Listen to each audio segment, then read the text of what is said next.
Now, in other news, a highly controversial military document containing detailed procedures for the potential invocation of martial law, which includes diplomatic steps to gain recognition for the move from the United States, was revealed on Monday.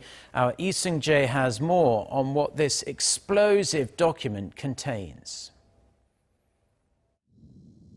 South Korea's defense ministry submitted to the National Assembly's Defense Committee on Monday part of the document, which the Defense Security Command drew up early last year to delve into the possibility of invoking martial law to quell public protests if a court ruling over the fate of former President Park Geun-hye caused unrest.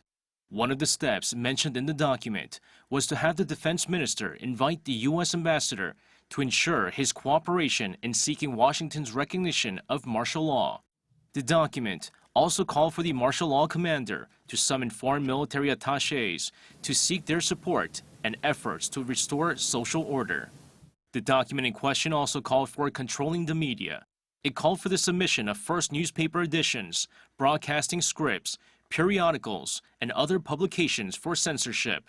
Also, to address the possible spread of rumors, the document also contained a set of steps for shutting down internet portals and networking services that could be used for disseminating false accusations.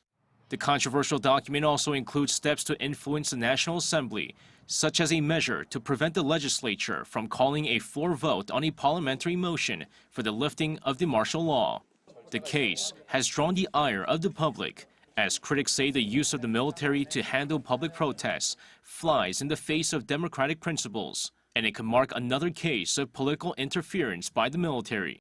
However, some conservative groups argue the military is well within its rights to draw up such measures to prepare for any scenario that could compromise national security. The military and the prosecution are forming a joint investigation team to look into whether the document was in any way illegal. Lee Seung-jae, Arirang News.